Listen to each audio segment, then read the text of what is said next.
The Best Budgeting Tips for Beginners by James Fisher. Introduction. When it comes to budgeting, many people think it's something complicated or reserved only for those with big financial goals. But that's far from the truth. In fact, budgeting is for everyone, no matter your income or lifestyle. The key is starting simple, with small steps that help you understand where your money goes and how you can make it work better for you. This guide is for anyone who's new to budgeting and wants to create a plan that's both easy to follow and effective. You don't need to be an expert to take control of your finances. The best budgeting tips are straightforward and practical. Chapter 1. The first step to successful budgeting is understanding your financial situation. Before you can make any plans or adjustments, you need to know exactly how much money is coming in and how much is going out. This can be a bit eye-opening for many people because it's easy to overlook small expenses that add up over time. But tracking your income and expenses is crucial to creating a realistic budget. Start by listing all of your sources of income. This includes your salary, freelance work, or any other side jobs you may have. If your income is not the same every month, estimate an average to give you a clearer idea of what to expect. Once you know how much you earn, it's time to look at your expenses. Write down all your monthly expenses. These should include rent or mortgage payments, utilities, groceries, transportation, insurance, and any debt repayments. Don't forget about the smaller, regular costs like subscriptions to streaming services or memberships to gyms or clubs. Even though these may not seem significant on their own, they can add up quickly. For example, let's say you earn $2,500 a month. Your rent is $900. Groceries cost $300. Transportation is $100, and you spend about $50 on subscriptions and entertainment. At first glance, you might think your expenses are under control, but once you add them up, you'll realize you're spending $1,350 each month. Subtract that from your $2,500 income, and you're left with $1,150. Once you've listed all your expenses, it's time to compare them with your income. Are you spending more than you earn? If so, it's time to make adjustments.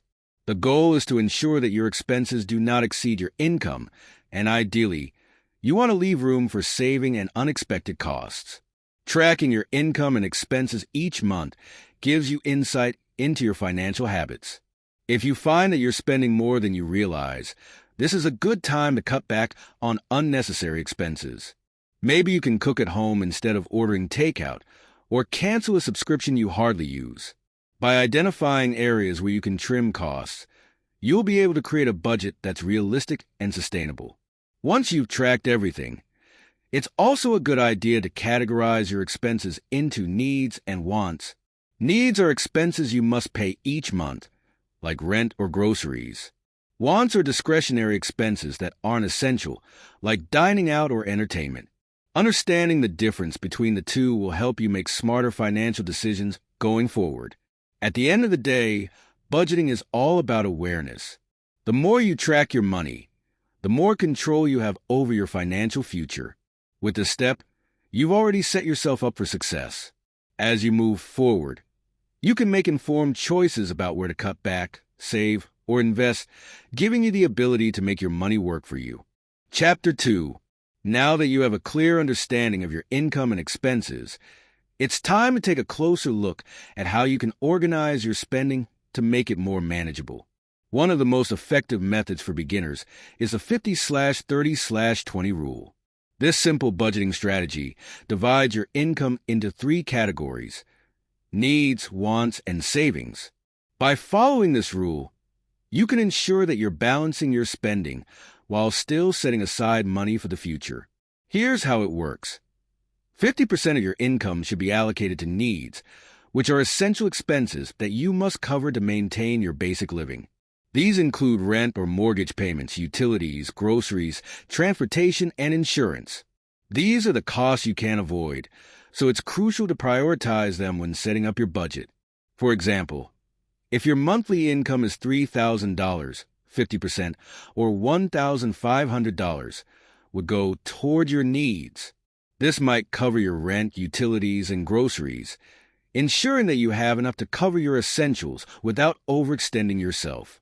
If your essential expenses come to $1,200, you still have room to allocate the remaining $300 toward other needs, such as transportation or insurance. Next, 30% of your income should be dedicated to your wants. Wants are non-essential items, things like eating out, entertainment, shopping, or vacations. While these expenses are enjoyable, they are not necessary for your day-to-day survival. By limiting your wants to 30% of your income, you can still enjoy life's pleasures without going overboard or neglecting your savings. Let's say that same $3,000 monthly income means you can spend $900 on wants. This could include dining out a few times, going to movies, or treating yourself to a shopping spree. It's important to remember that there's nothing wrong with spending on wants as long as you don't exceed your set limit. The key is balance. Finally, 20% of your income should be allocated to savings and debt repayment. This part of your budget helps you build a financial cushion for the future and pay down any outstanding debts. Ideally, you want to create an emergency fund, save for retirement, or pay off high-interest debt like credit card balances. If your income is $3,000, you would aim to save $600 each month or put it toward debt reduction.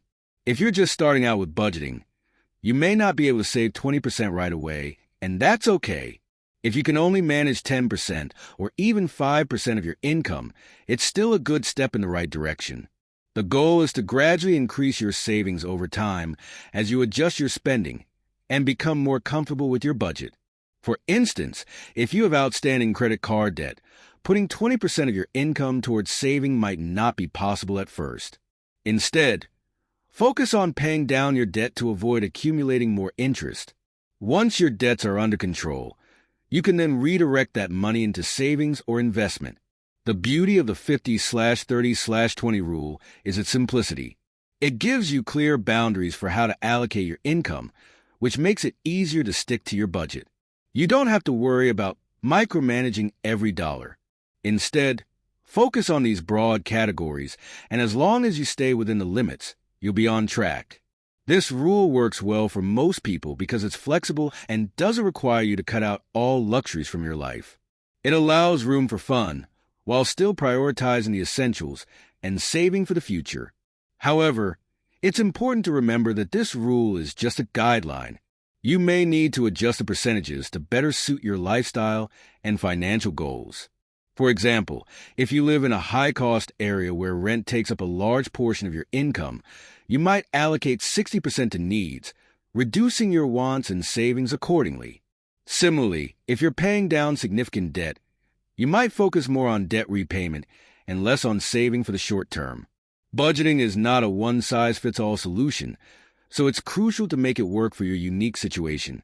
The key takeaway from this chapter is that budgeting doesn't have to be complicated. By using the 50/30/20 rule, you create a structure that's simple to follow and flexible enough to adjust as your financial situation changes.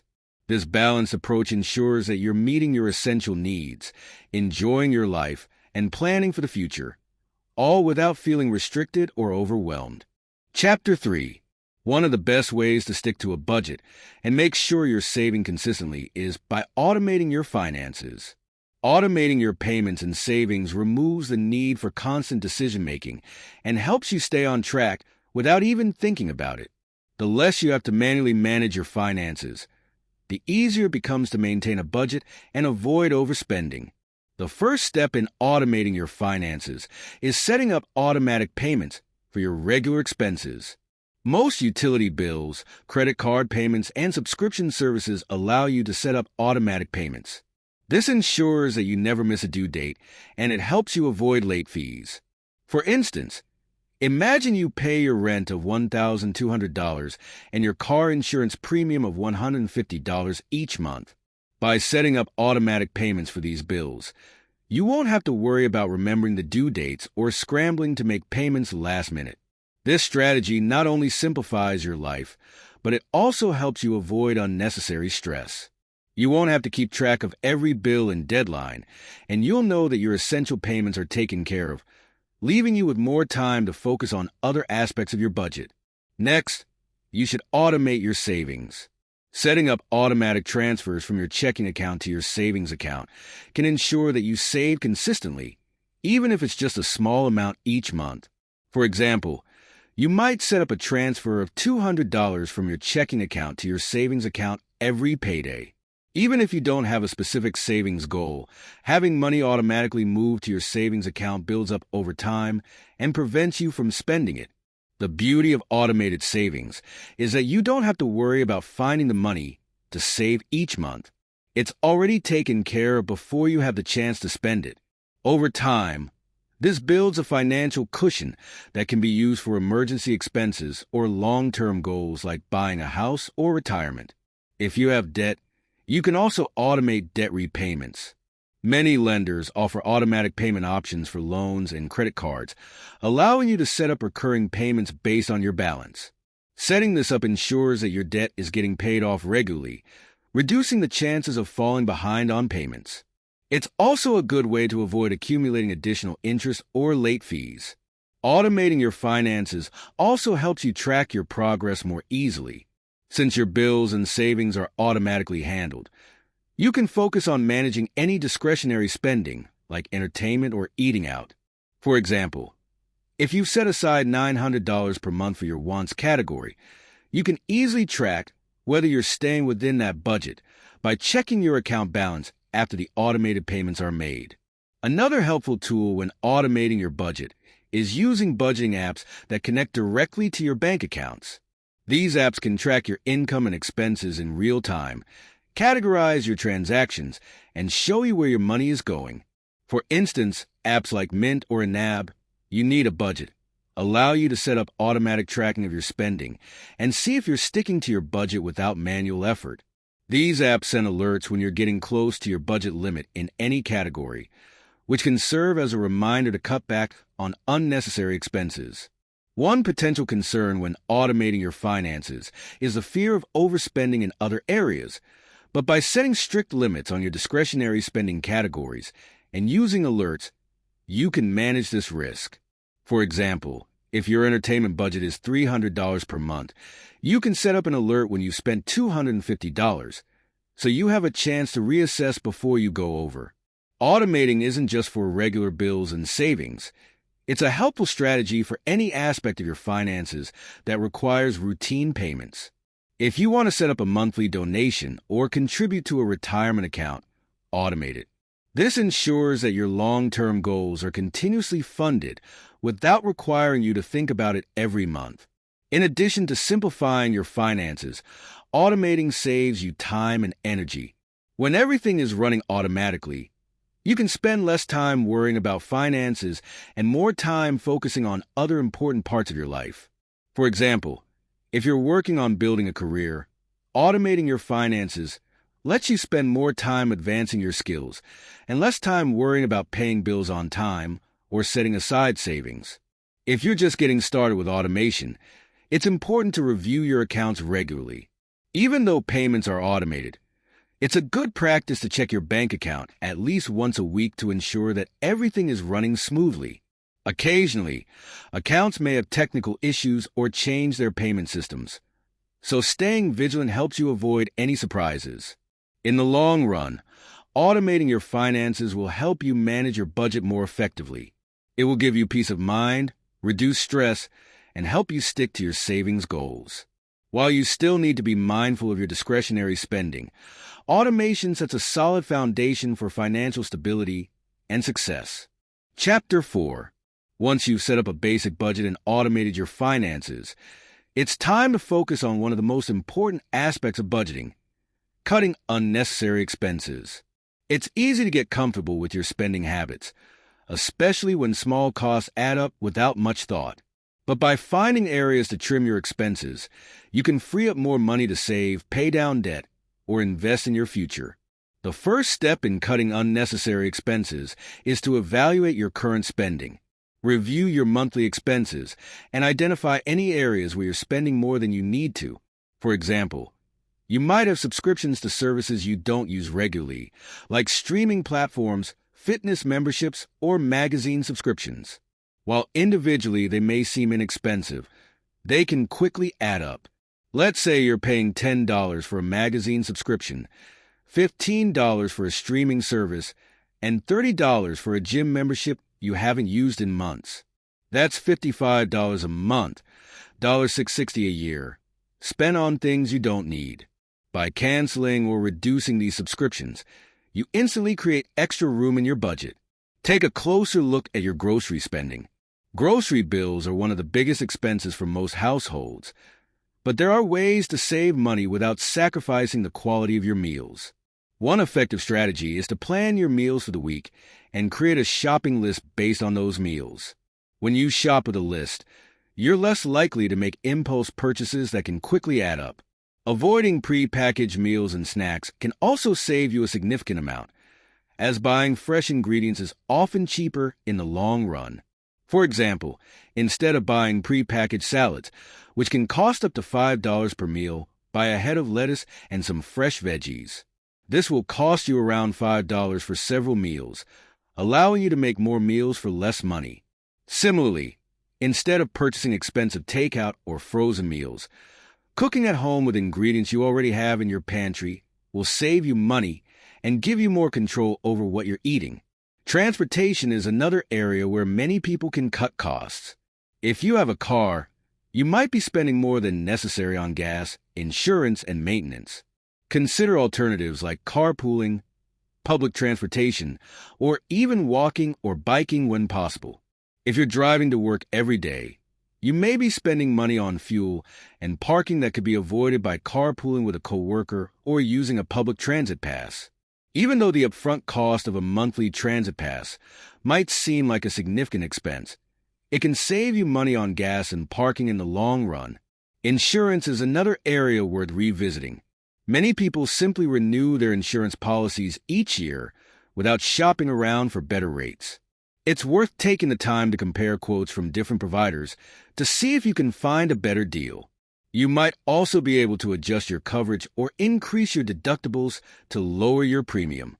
For example, if you're paying $100 a month for car insurance, shopping around and adjusting your policy could help you save $20 to $30 per month, which adds up over time. Another category to consider is eating out. It's easy to fall into the habit of dining at restaurants or ordering takeout multiple times a week, but these expenses can add up quickly. Instead of ordering food every night, try cooking a few extra meals on the weekends and packing leftovers for lunch. Not only will this save you money, but it can also help you make healthier choices. For example, if you typically spend $10 each day for lunch at work, switching to homemade meals could save you $50 or more each week. When it comes to entertainment, it's important to distinguish between wants and needs. Many people have subscriptions to multiple streaming services or spend money on activities that aren't adding value to their lives. Take a look at how you spend your entertainment budget. If you have multiple streaming subscriptions, consider consolidating them or canceling the ones you use least. Instead of spending money on expensive nights out, consider more affordable activities like hiking, visiting free museums, or hosting a movie night at home. One of the most effective ways to reduce unnecessary expenses is to build a spending freeze period into your routine. This doesn't mean you stop spending entirely, but rather that you set aside a week or a month to focus on cutting back. During this time, avoid any non-essential purchases, such as new clothes, gadgets, or impulse buys.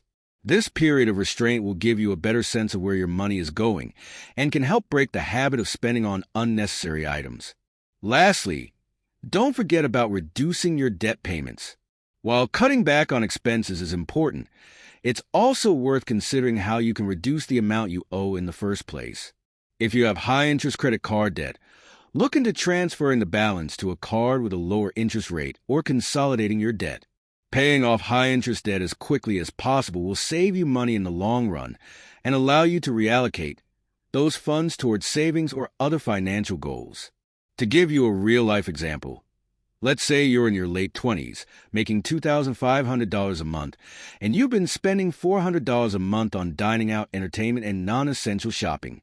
After reviewing your expenses, You realize you can reduce this by cutting dining out to $100 a month, eliminating unnecessary subscriptions, and spending $50 on entertainment. This frees up an extra $250 each month, which you can redirect into savings or paying off debt. Over a year, that's $3,000 you save by simply reassessing your spending habits.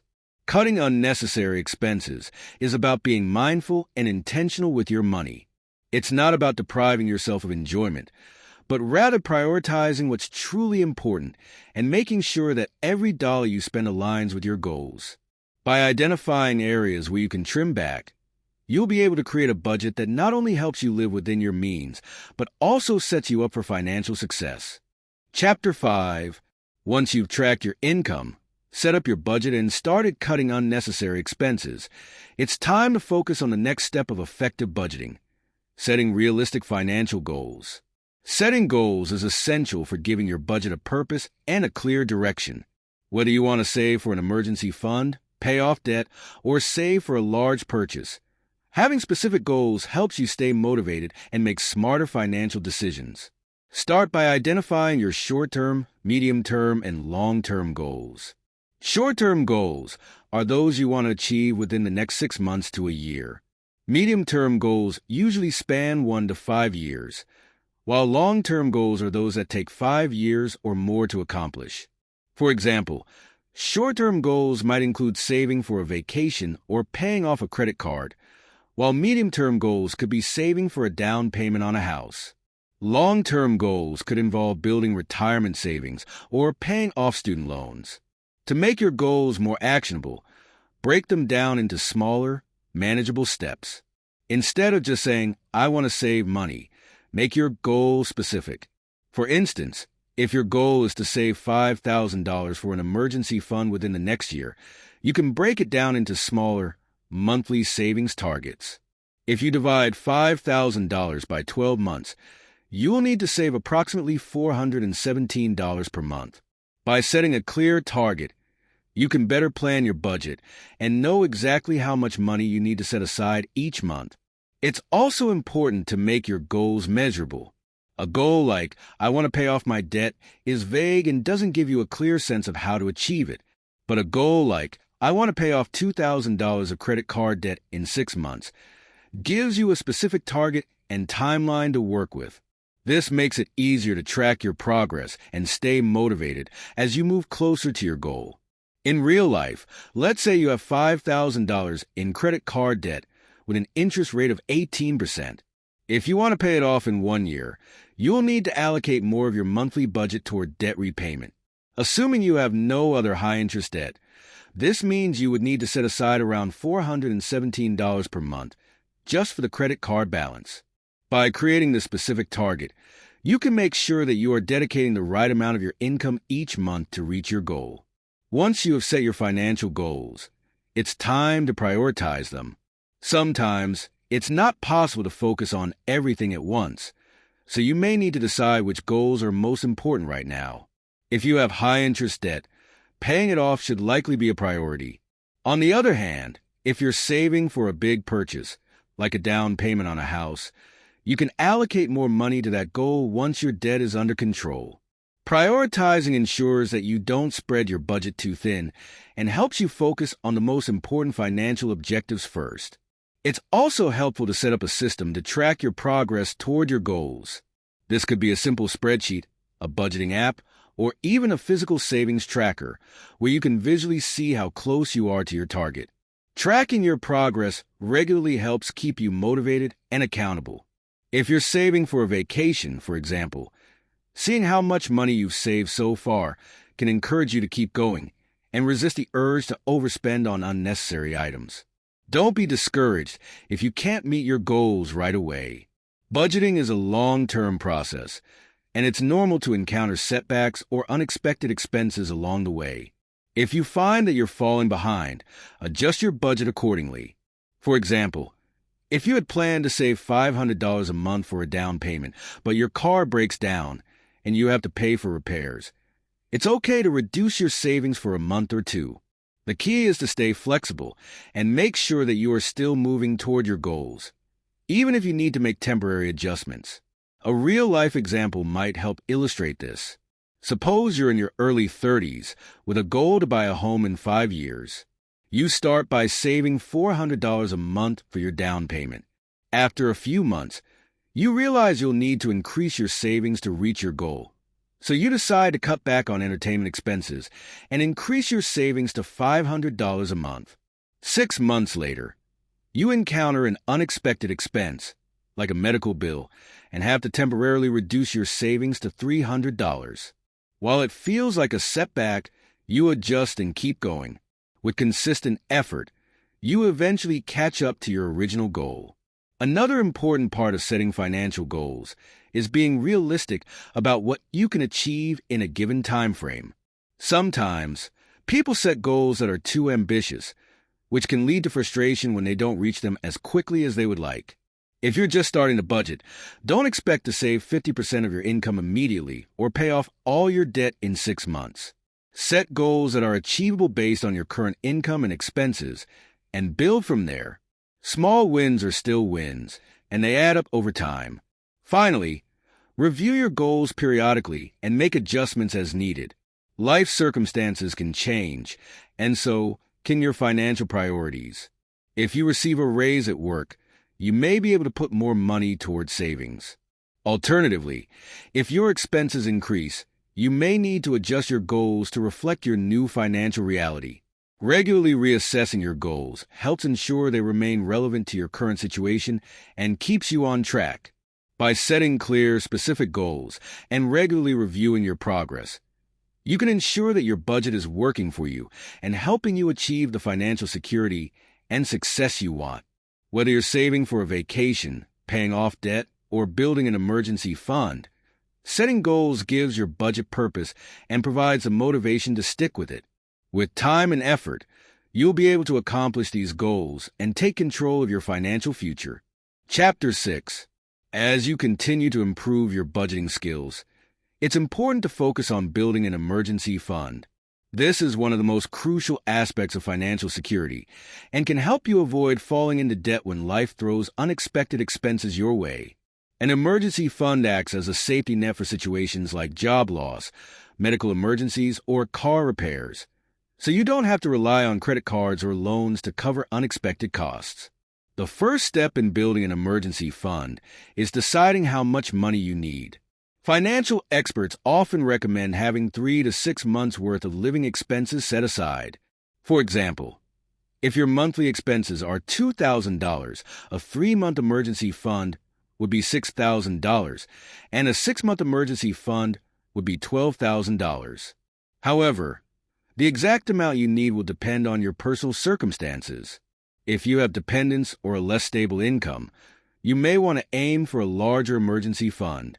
On the other hand, if you have a reliable income and fewer responsibilities, you might start with a smaller goal.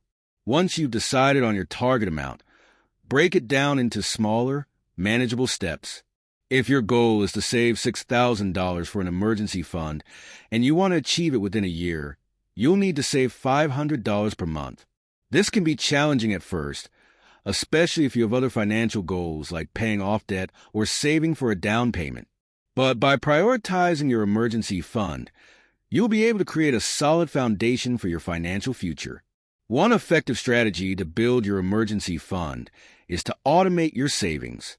Just like you automate your bills and other savings goals, set up an automatic transfer from your checking account to a separate savings account.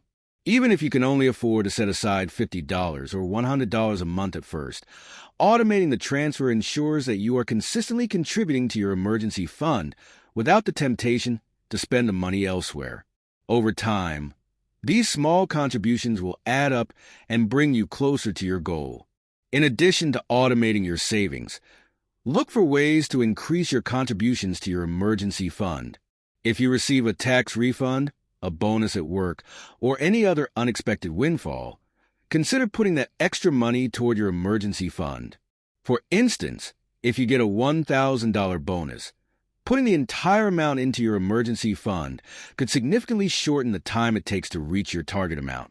Using windfalls like this for savings ensures that you're not tempted to spend the money on unnecessary items and helps you make faster progress toward your goal. Another way to build your emergency fund is by cutting back on non-essential expenses. Going back to the concept of reducing unnecessary spending, consider redirecting some of the money you would normally spend on dining out, entertainment, or shopping toward your emergency fund. Let's say you typically spend $150 a month on takeout. If you cook at home instead, you could put that $150 into your emergency fund each month. These small sacrifices can make a big difference over time and help you reach your goal faster. It's also important to choose the right account for your emergency fund. Ideally, your emergency fund should be stored in a separate savings account that is easily accessible but not so easy to dip into that you end up spending it unnecessarily. A high-yield savings account or a money market account is a good option, as it allows you to earn some interest while keeping your funds liquid and easily accessible when you need them. Avoid keeping your emergency fund in a checking account, as you might be tempted to spend it on non-emergency expenses. In real life, let's say you have a $3,000 emergency fund goal and you can afford to save $200 per month. After a few months, you realize you can't keep up with the savings rate, so you adjust your budget to allocate $100 per month instead. While it will take longer to reach your target, you are still making progress, which is better than not saving anything at all. You may also decide to reduce your discretionary spending, such as by cutting back on entertainment, to increase your monthly contribution. Another important thing to remember when building an emergency fund is to avoid borrowing from it, unless it's truly an emergency. It can be tempting to dip into the fund for things that aren't urgent, but doing so can delay your financial progress and leave you unprepared for actual emergencies. For example, if your car breaks down unexpectedly and you don't have an emergency fund, you might have to rely on credit cards or loans, which can lead to more debt. But if you've built a solid emergency fund, you can handle the situation without going into debt. Once you reach your emergency fund goal, it's essential to keep it intact and continue to review your savings needs periodically. Life circumstances change, and you may find that your expenses increase over time. For example, if you get married, have children, or move to a new city, your monthly expenses may rise. In these cases, you might need to increase your emergency fund to account for the higher costs. It's a good practice to review your emergency fund every year or after significant life changes to make sure it still meets your needs. Building an emergency fund is one of the best ways to protect yourself from financial setbacks. It provides peace of mind knowing that you have a safety net in place if something unexpected happens.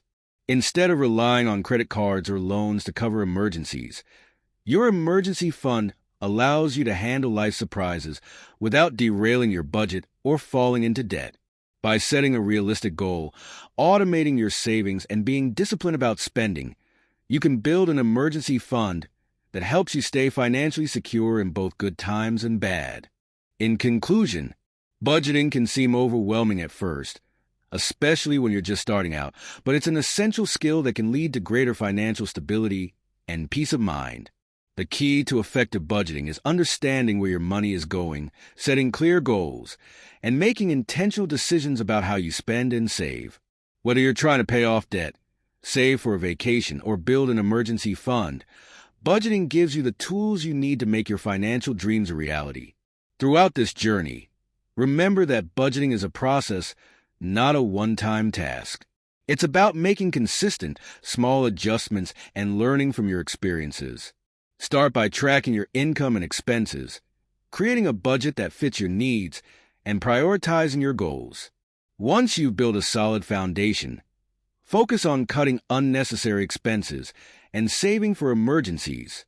Along the way, make sure to review your goals and adjust your approach as needed. Life is full of surprises, and your budget should be flexible enough to adapt when things change. It's also important to be patient with yourself. Financial progress doesn't happen overnight, and you may encounter setbacks along the way. However, by sticking to your plan and staying focused on your goals, you'll be able to navigate the ups and downs of life while building a stronger financial future. The more you practice budgeting, the more natural it will become, and soon you'll feel empowered to make financial decisions with confidence. Remember, budgeting isn't about depriving yourself. It's about making informed choices that align with your values and long-term objectives. It's about being in control of your money, rather than letting your money control you.